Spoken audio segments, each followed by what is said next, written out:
vamos a hablar solo de deporte, hoy vamos a hablar de seguridad, vamos a hablar de respeto y vamos a hablar de lo que significa competir y disfrutar del deporte sin miedo. Porque cada episodio de violencia en el deporte tiene un rostro humano detrás. Son niños que pierden la ilusión por jugar, son árbitros que abandonan su vocación, son familias que dejan de ir a los estadios y son clubes que ven cómo sus valores se erosionan. Porque no se trata de un accidente aislado, es un problema estructural que amenaza los principios que hacen grande al deporte. Porque el deporte, además de pasión y espectáculo, necesita unas reglas claras y necesita expertos que las sepan aplicar correctamente. La violencia, en cualquiera de sus formas, no solo amenaza la integridad de los atletas y de los aficionados, sino que también incide directamente en los valores que el deporte representa. Por eso, para mí es un honor presentar hoy a nuestro invitado, Antonio Quintero. Antonio es socio de Laureate Sports, reconocido por Lexology como uno de los líderes globales en derecho del deporte. Además, es miembro de la Junta Directiva de la Asociación Internacional de Abogados en el Fútbol y con una trayectoria que abarca países como Brasil, Venezuela y España, ha asesorado a atletas, a clubes y federaciones, combinando la práctica con la docencia y la investigación académica. Antonio hoy nos acompaña para abordar un tema tan urgente como sensible, que lleva de título Prevención de la violencia en el deporte, desafíos y respuestas jurídicas a partir de casos reales. Antonio, muchísimas gracias por estar aquí. Te escuchamos con la seguridad de que el deporte necesita soluciones reales y que la ley puede y debe ser parte de esta respuesta. Vamos a disfrutar de tu intervención. Muchísimas gracias. Muchísimas gracias, Patricia. Gracias por la invitación, por los hubs y qué bueno estar compartiendo con ustedes. Bueno, fíjate, cuando preparaba mi presentación, tengo rato que no trabajo dentro de un club, pero me hizo traer un montón de recuerdos de cuestiones y todo lo que investigué en su momento de este tema de la violencia. Todo comienza con más o menos en 1970.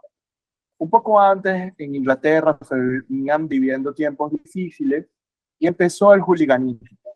El hooliganismo fue que poco a poco había una serie de seguidores de estos equipos que empezaban a sentir los colores de tal manera que empezaron a agredir a las otras personas, ¿no? Esto ocurre, y yo creo que esto que voy a comentar ahorita puede hacer todo un círculo para volver a explicarles cómo resolverlo. Pero después de tanto análisis, de haber enfrentado tantos casos de violencia, cuando trabajé con clubes, entendí algo, principalmente. Me lo hizo ver una persona que una vez vino al estadio conmigo, que nunca había ido a un estadio de fútbol, y me dice, esto es interesantísimo, me dice, porque tú vienes aquí y la gente se vuelve como loca, porque como está en una multitud de gente, siente que no lo están viendo y siente que puede hacer cuestiones que normalmente en la calle no haría. Entonces el estadio se transforma en un sitio de catarsis para lo que vivimos todos los días y además de impunidad por la gran cantidad de gente que hay. Eso, asociado con el fanatismo a un equipo, empieza a producir en los años 70 el hooliganismo. Y luego de eso, entonces llegan las primeras tragedias que vimos, que ya habían empezado un poco antes del evento que voy a comentar, que es la tragedia de Heysel. La famosa tragedia de Heysel que ocurrió en la final de la Copa de Europa, donde los aficionados en el año 85, era la Juventus, contra el Liverpool, estaban separados por una reja. Fanáticos del Liverpool empezaron a lanzar objetos a los fanáticos de la Juventus, que solo tenían una pequeña separación. Los fanáticos del Liverpool se acercaron a la reja, empezaron a acercarse más agresivamente, y los fanáticos de la Juventus se replegaron contra otra reja para evadir los objetos, evadir las agresiones. Y cuando se replegaron, fallecieron 39 personas, principalmente de aplastamiento y asfixia. Básicamente, murieron 32 italianos, 4 belgas, 2 franceses y un británico, y más de 600 heridos. Ya habían ocurrido algunos otros eventos para este momento, pero este fue el que colmó el vaso de agua y directamente hizo y causó la mayor sanción de la historia en incidentes de violencia en la historia del fútbol. Cuando le prohibieron a los clubes ingleses que no podían participar en competencias internacionales por 5 años y al Liverpool por 10. Que bueno, luego logró bajar a 6 años. A esta tragedia nos siguió la tragedia de Hillsborough. La tragedia de Hillsborough es peor aún. Porque aquí no es que hubo violencia, pero aquí a los hooligans se les acusó la culpa primeramente. Y luego, casi 30 años después se demostró de que no habían sido los hooligans, ¿no? En esta tragedia de Hillsborough, básicamente era la semifinal de la FA Cup entre el Liverpool y el Nottingham Forest. Otra vez el Liverpool, y se iba a jugar en el estadio Hillsborough de Sheffield en Inglaterra. Básicamente lo que ocurre aquí es que las personas fueron tarde al estadio. Los torniquetes estaban retrasando la entrada y como no se permitió o no se planificó bien la entrada, resulta que la gente empezó a aglomerarse en los torniquetes. En ese momento, la policía agarró y dijo, no podemos permitir esto, necesitamos que el partido ya va a empezar, la gente va a morir aprisionada, abre puerta franca. Y se abrieron las puertas completamente y resulta que entraron todos los fanáticos con entrada, todos los fanáticos sin entrada, todo el aglomeramiento de gente, y ese aglomeramiento de gente logró de alguna manera que muchos hinchas murieran aplastados también contra las rejas. 89 muertos ocurrieron en esto. La policía de Inglaterra le echó la culpa a los hinchas de Liverpool porque luego se dieron cuenta de que habían sido ellos mismos con el tema de la puerta franca. 30 años para exonerar a los violentos de Liverpool, que en ese caso casualmente no tuvieron incidente. ¿Cuáles fueron las consecuencias de esto? Las consecuencias de esto fue el informe Taylor. Margaret Thatcher, que era la presidenta, la primer ministro británica en ese momento, básicamente lo que hizo fue directamente, mira, tenemos que resolver este problema. O sea, ya estamos hablando de 3, 4 años después de lo que ocurrió en la Copa de Europa, tenemos que resolver este problema. Y llamó a un juez que se llama Lord Justice Taylor para que hiciera y estudiara las causas de por qué esto estaba pasando. Lord Justice Taylor descubrió las causas, o al menos las de esa época, que no es que tienen que ver con esta. Las causas fueron, básicamente, que cuando la gente iba al estadio, no era como el día de hoy, que hay asientos por todo el estadio, no, había zonas sin asientos. En esas zonas sin asientos, la gente estaba una pegada a la otra. Y a veces tenían que ir al baño, por ejemplo. ¿Y cómo hacían para ir al baño? Enroscaban una revista e iban al baño allí mismo. Entonces, ¿qué problemas trae eso? Bueno, básicamente que, mira, vas a molestar a alguien. Alguien se puede molestar, te pueden hacer disturbios. Y a partir de ese momento, además, la gente iba a tomar al estadio. Entonces, Justice Taylor dijo, mira, lo que debemos hacer aquí, la primera medida que debemos hacer aquí, y yo creo que es la primera medida en verdad que hay que hacer en todos los estadios del mundo, es cada persona tiene que estar en un asiento. Cada persona tiene que estar en un asiento. Y eso va a empezar a resolver el problema. Una persona, un asiento. Esa es una de las primeras que digo. Y la más importante para ello. Lo segundo es la mejora en la seguridad y el control. Tenemos que establecer un circuito de cámara cerrada para ir individualizando a la persona. ¿Ok? Tenemos que observar, tenemos que ver y además de eso, tenemos que prohibir el alcohol como tal. Entonces, que se prohíba el alcohol. Luego, te dije que hay que censar a los hooligans y tratar de tenerlos identificados. Y finalmente, otra de las medidas fuertes que él sugirió fue aumentemos los precios de las entradas porque los hooligans suelen no tener para pagar. Este fue el comienzo de esta situación. el comienzo de la solución de esta situación. No obstante, la violencia sigue. ¿Qué sucedió en Inglaterra en ese momento? Bueno, la violencia se fue a las calles, a los callejones, se fue a diferentes sitios y entonces, bueno, ya los hooligans no iban directamente al estadio a caerse a golpes, sino se caían a golpes en la calle. Y cuando tú ves y observas a los hooligans y le preguntas a los hooligans, básicamente por qué hacen este tipo de cuestiones, es un tema tribal. Es un tema tribal, o sea, esta es mi tribu que yo estoy defendiendo y la otra tribu me insultó. Y como eso es una falta de respeto, yo tengo que hacer que esto se respete. Bueno, pero ¿por qué no vas a la policía? Bueno, porque la forma de que me respeten es esta. Tuve montones de reuniones con hooligans y los hooligans, a veces uno se siente en unas reuniones con ellos y uno le da argumentos racionales y no los entienden. Es como que no llega. También leí otra entrevista con un hooligan que decía que es que se vuelve adicción, sube muchísimo la adrenalina, sube mucho la adrenalina y esto se vuelve una adicción y una forma de vida, mis amigos secretos, mi clan secreto, mis colores secretos, mis valores secretos, y yo tengo que defender a mi tribu. Entonces, la violencia en Inglaterra no desapareció, sino que básicamente se fue a otros lugares. Y los hooligans además iban a los estadios y empezaron a cambiar la forma de vestir.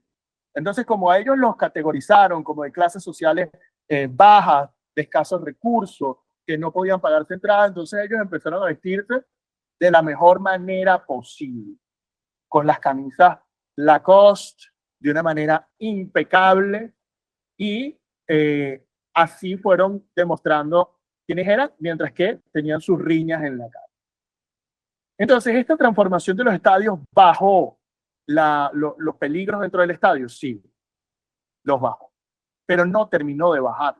Cuando nosotros vemos cómo ha evolucionado, podemos ver, por ejemplo, que ahora se dictan cursos de barra brava, y no estoy diciendo que esto es algo del 2025, 2026, estoy hablando que esto es algo del año 2007, 2008, 2005, donde entonces hay barras en el mundo que se han hecho tan conocidas que van y le dictan cursos a otros barra bravas de otros sitios.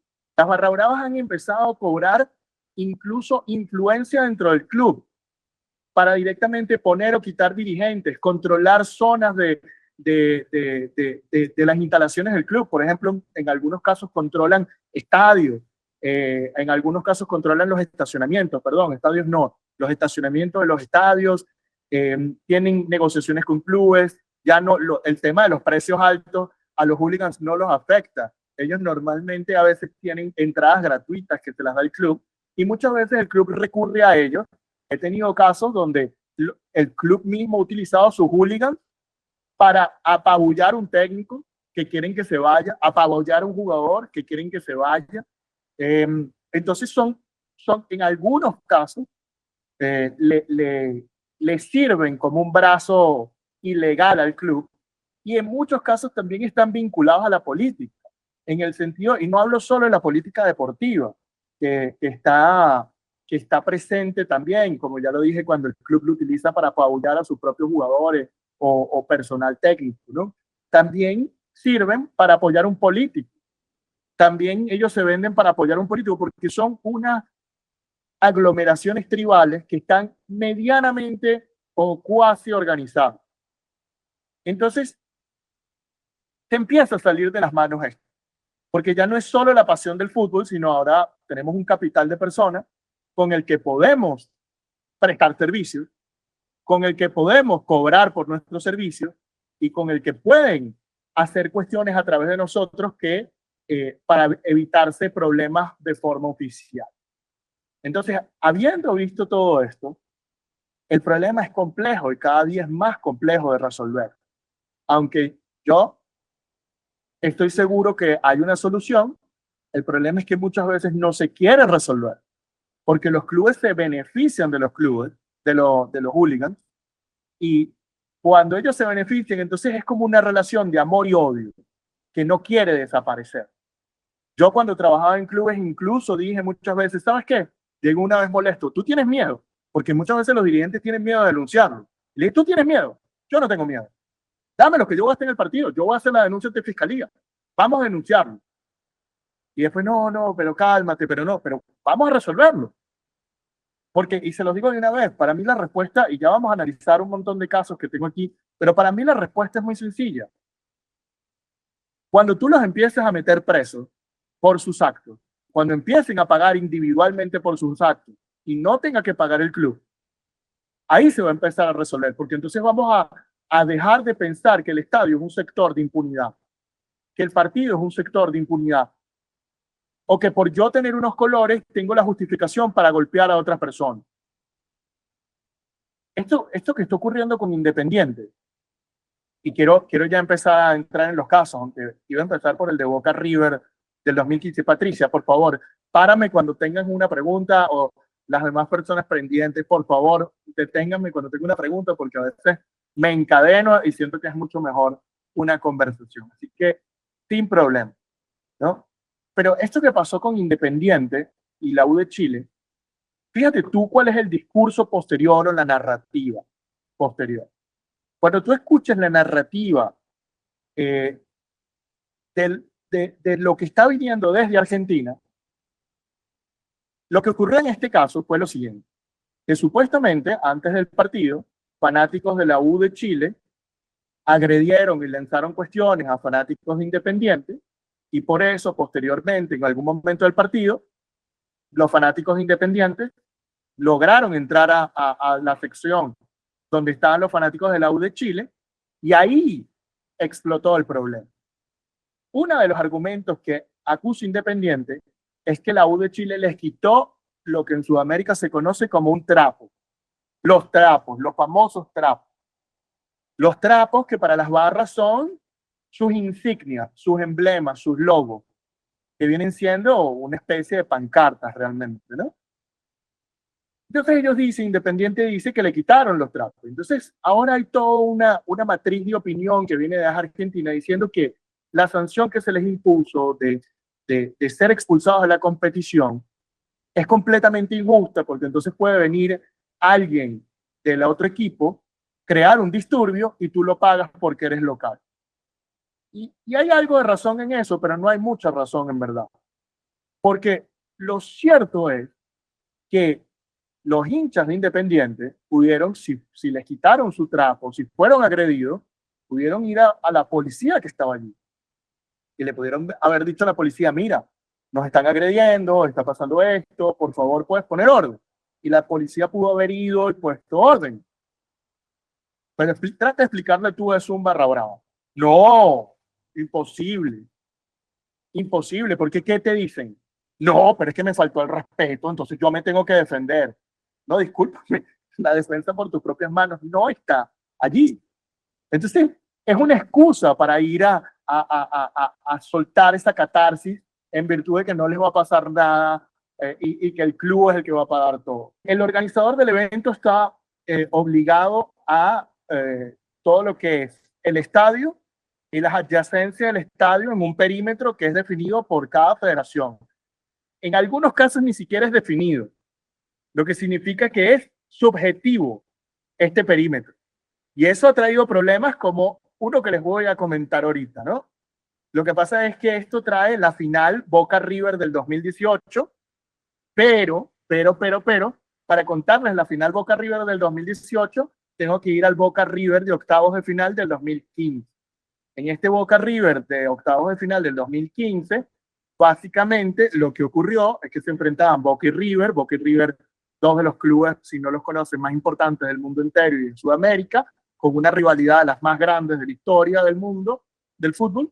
Y bueno, se enfrentaban por primera vez en una Copa Libertadores en unos octavos de final. Allí, cuando los jugadores de River salían del túnel para el segundo tiempo, fueron rociados desde la tribuna con gas pimienta, y ahí hubo una apertura de seguridad, ¿no?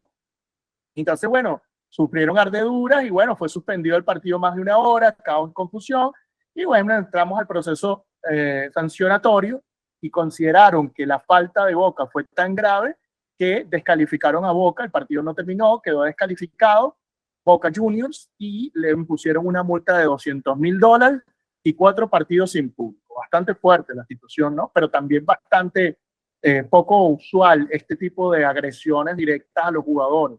lo cual significa que el perímetro bajó varias veces.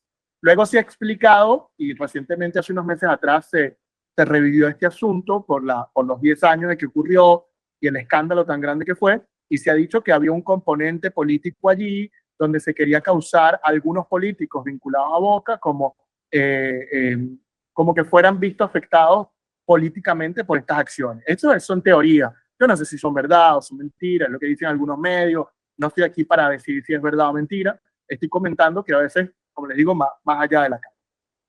Y esto entonces generó un problema grandísimo, porque entonces la fricción entre Boca y River creció muchísimo.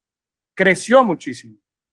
Y cuando llegamos a la final Boca-River, recordemos que en esta final ya habían ido al estadio de Boca Juniors, a la Bombonera, se habían empatado 2-2 y venía el Boca-River. Aquí es donde calza tu pregunta, ¿vale? Porque el incidente ocurrió en la entrada del estadio, no ocurrió en el estadio propiamente. Los jugadores de Boca estaban yo no recuerdo si eran 200 metros o 700 metros del estadio, una cuestión así. No recuerdo exactamente cuál es la cantidad de metros que estaban, y el autobús de Boca fue atacado completamente.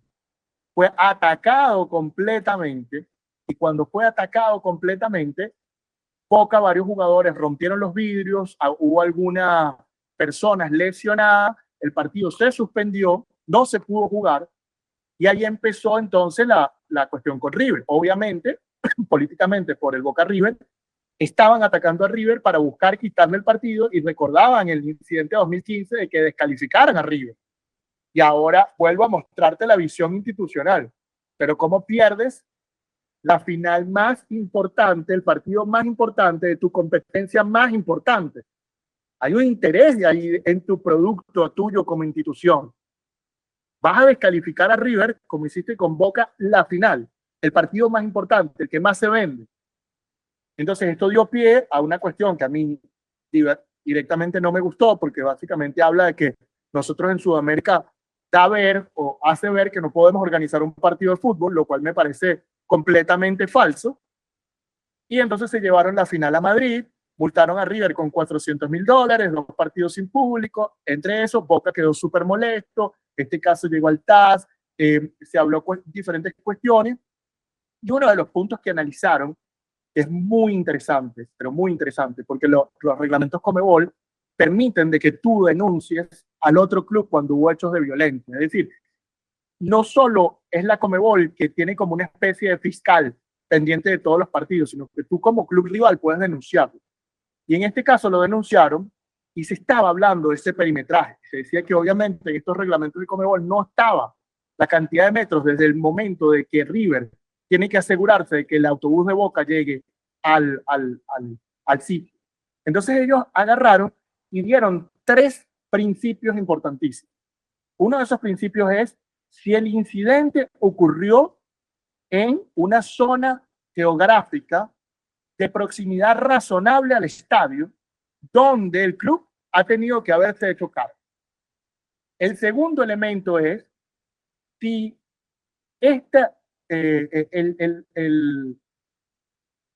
si el evento o lo que ocurrió estaba directamente vinculado con el partido. Es decir, si no fue un acto terrorista, otra cuestión, no, si estuvo directamente vinculado a la cuestión del partido. No es que vino de repente la mujer de uno de los jugadores a decirle, ay, me engañaste con otra. No, si directamente estuvo. Y finalmente el tercer requisito es si tuvo un impacto negativo directo en el partido. Entonces, a partir de ahí ellos analizaron esta pregunta tuya, Valeria, para que veas la norma, es como el principio, ¿no? Quiero culminar, que me quedan 9 minutos y quiero hablar 4 minutos en este caso del de Independiente Universidad de Chile, que yo creo que es lo que nos trae aquí hoy, ¿no? Entonces, nuevamente, ¿qué sucede aquí? Sucede que esto, como lo conté, fanáticos de la U, aparentemente, no me quiero casar con ninguna versión oficial, ¿no? Porque esto está muy peleado.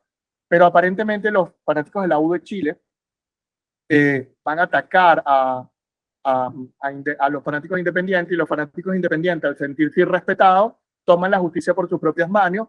Y lo más interesante de todo es que la policía que bloqueaba la tribuna de donde estaban los fanáticos de la U de Chile y los fanáticos independientes, este corte dentro del estadio que tiene que haber, no lo había y los fanáticos independientes pudieron pasar y golpear a los fanáticos de la U de Chile, ¿no? Entonces, aquí hubo 19 heridos, supuestamente, más de 2 graves, más de 100 detenidos. Algunas personas dicen 300 detenidos y 100 heridos. Los números para nada están claros. Y lo que terminó esto fue en la descalificación inmediata de Independiente de Avellaneda, que estábamos hablando de Copa Sudamericana, creo que eran octavos de final, si mal no recuerdo. Estaba esperando un equipo peruano a los ganadores de esos dos. Luego, 14 partidos sin público, lo que son 7 de local y 7 de visitante, más una multa de $250,000. Universidad de Chile lo dejan clasificar por la descalificación del otro a la final, al siguiente ronda, perdón, pero también le dan 14 partidos a puertas cerradas, 7 de locales, 7 de visitantes y una multa de $270,000 como tal. Esto es un resumen, ¿no? Las sanciones son un poco más complejas como que lo que estoy diciendo. No se ha obtenido el razonamiento de la Conmebol para uno poderlo leer, solo tenemos la dispositiva, y lo cierto es que el punto focal aquí son estas narrativas de que perdió el fútbol, entonces que puede venir un visitante y me insulta. No, ya va, si el visitante viene, tú como organizador puedes haberle puesto coto a esto. Ahora bien, los incidentes y las provocaciones del U de Chile debió haber sido, en mi opinión, también sancionado con la descalificación. Ambos equipos y debieron haberle buscado otra solución. Lo que pasa es que nuevamente afectas el torneo y entonces básicamente el equipo que los está esperando en la siguiente ronda clasifica automáticamente a la otra más. ¿Sí? No estás dañando una ronda, estás dañando 2 rondas. Y eso lo hace difícil. También lo podemos ver desde el punto de vista, y creo que esto también es válido, no crean que esta es una opinión contraria, o sí es contraria a la otra, pero también es perfectamente válido, y decir que Independiente, que era el organizador del partido, es más culpable porque era quien tenía la organización del partido. Mientras que el otro era el visitante. Tú no controlas nada en tu estadio visitante. Entonces yo creo que por ahí se puede justificar esta expulsión. Vamos a ver qué dicen los fundamentos, todos los estamos esperando para ver de qué trata. Los colegas involucrados son muy de alto nivel, son muy buenos abogados, el colega que defiende la U de Chile, el colega que defiende a Independiente. Vamos a ver a dónde va a llegar este caso, porque yo no creo que se va a quedar así.